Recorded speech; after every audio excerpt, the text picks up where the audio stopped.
வணக்கம். நம்ம கரூர் மாவட்ட மக்களே, நான் சத்யவர்ஷா. இந்திய அரசியல் அமைப்பு ஆலோசகராக பணியாற்றி வருகின்றேன். அனைத்திந்திய அண்ணா திராவிட முன்னேற்றக் கழகம் தான் ஆட்சி அமைக்கப் போகிறது என்பதை மக்களுடைய கூட்டம் பிரதிபலித்துக் கொண்டிருக்கிறது. கரூர் மாவட்டத்தை சார்ந்த அரவக்குறிச்சி தொகுதி, கரூர் தொகுதி, கிருஷ்ணராயபுரம் தொகுதி, குளித்தலை தொகுதி அனைத்து மக்களுமே எதிர்பார்க்கின்ற ஆட்சி அமைப்பு அனைத்திந்திய அண்ணா திராவிட முன்னேற்றக் கழகம்தான் வர வேண்டும். நடந்த அநீதிக்கு தீர்வு எட்டப்பட வேண்டும் என்று நம்பிக்கையுடன் காத்திருங்கள் மக்களே. அனைத்து இந்திய அண்ணா திராவிட முன்னேற்றக் கழகம் ஆட்சி அமைக்கும் போது இதற்குரிய தீர்வு எட்டப்படும். ஒவ்வொரு இடத்திலுமே நடந்த அநீதி முழுமையாக மீட்டெடுத்து கொடுக்க முடியும். ஆனால் இன்றைக்கு மீட்டெடுத்து கொடுக்க முடியாத அநியாயம் என்பது இந்த திராவிட முன்னேற்றக் கழகத்தினுடைய 2.0 விளம்பர மாடல். குழந்தைகளுக்கும் பெண்களுக்கும் நடந்த அநீதி. 35,000 பெண்கள் கற்பழிக்கப்பட்டு 18,000 குழந்தைகள் கற்பழிக்கப்பட்டு ஒரு மிகப்பெரிய வன்கொடுமை செய்து வழக்குகள் பதிவு செய்திருக்கின்றார்கள். பாதிக்கப்பட்ட மக்களுக்கு எதிராக குற்றவாளிகளுக்கு துணையாக எழுதப்பட்ட அந்த முதல் தகவல் அறிக்கை அனைத்துமே மறுபரிசீலனை செய்து நடவடிக்கை எடுக்கப்படும். ஆனால் இன்றைக்கும் இந்த திராவிட முன்னேற்றக் கழகத்தோடு சேர்ந்து செயல்பட்டு கொண்டிருக்கும் இந்த காவல்துறை நமக்கு வேண்டுமா என்று மக்கள் தீர்மானிக்க வேண்டும். அண்ணா பல்கலைக்கழகத்தில் நடந்த அந்த மாணவிக்கு அந்த வன்கொடுமை உதயநிதிதான் காரணம் என்று தெரிந்தால் கூட வாய் திறக்காத ஊடகங்கள், அரசியல் அமைப்புகள் யார் இந்த சாரோடு இன்றைக்கும் பிரதிபலித்து கொண்டிருக்கிறது.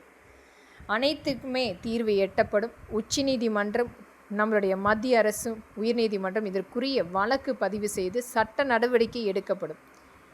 ஒரு மிகப்பெரிய அளவில் வன்கொடுமைகளுக்கு மேல் வன்கொடுமை செய்து தினமும் ஒரு 4 கோடி ரூபாய் தன்னுடைய குடும்ப விளம்பரத்துக்காக செலவழித்து விளம்பர போஸ்டர்களாக மட்டுமே ஒவ்வொரு மாவட்ட ரீதியாக நாம் பார்த்தது.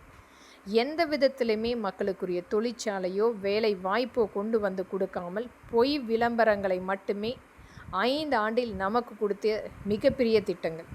மத்திய அரசு நமக்கு கொடுத்த அந்த 7 லட்சம் கோடி இன்றைக்கு முழுமையாக திராவிட முன்னேற்றக் கழகத்தினுடைய சொத்தாக கஜானாவை அலங்கரித்து கொண்டிருக்கிறது. ஆனால் மக்களுக்கு இன்னும் அந்த 3 வேளை உணவருந்த முடியாமல், வசிப்பதற்கு வீடு கட்டமைப்பு இல்லாமல், ஒரு வேலை வாய்ப்பு, தொழில் வாய்ப்பு இல்லாமல் மக்களுடைய வாழ்வாதாரம் அழிந்து கொண்டிருக்கிறது. இவர்களுடைய குடும்பம் இன்றைக்கு முழுமையாக தமிழ்நாட்டை ஒவ்வொரு இடத்திலுமே ஆக்கிரமிப்பு செய்து கொண்டிருக்கிறது. பினாமி நிறுவனங்களாக மாற்றிக்கொண்டிருக்கிறது.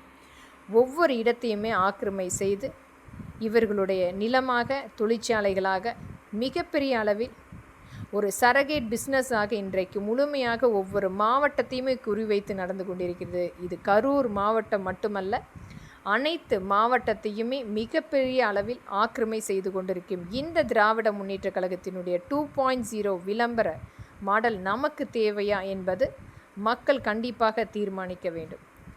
ஒவ்வொரு இடத்திலுமே கோவில்களை இடிப்பது, அந்த கோவிலில் சமஸ்கிருத மந்திரம் ஓதக்கூடாது, ஹோமம் வளர்க்கக்கூடாது, கோவிலில் சாமியை வழிபடக்கூடாது என்பதற்காக நடந்த அநீதி என்பது மக்களுடைய நம்பிக்கையை உடைத்த இந்த திராவிட முன்னேற்றக் கழகத்தின் ஆட்சி நமக்கு வேண்டுமா என்று மக்கள் தீர்மானிக்க வேண்டும். வாக்களிப்பீர் இரட்டை இலை சின்னத்துக்கு. நம்பிக்கையுடன் மக்களை, நம்மளுடைய கூட்டணி கட்சிகளுக்கும் ஆதரித்து வாக்களியுங்கள். இந்த திராவிட முன்னேற்றக் கழகத்தின் ஒரு கடைசி கால என்று நாம் தீர்மானிப்போம். தமிழ்நாட்டை கண்டிப்பாக மீட்டெடுப்போம். இது நமக்குரிய இடம். இன்றைக்கு ஒரு திராவிட முன்னேற்றக் கழகத்தினுடைய விளம்பர மாடல் இனி தொடரக்கூடாது என்பதற்குரிய அங்கீகாரமாக உங்களுடைய வாக்கு பதிய வேண்டும். நன்றி.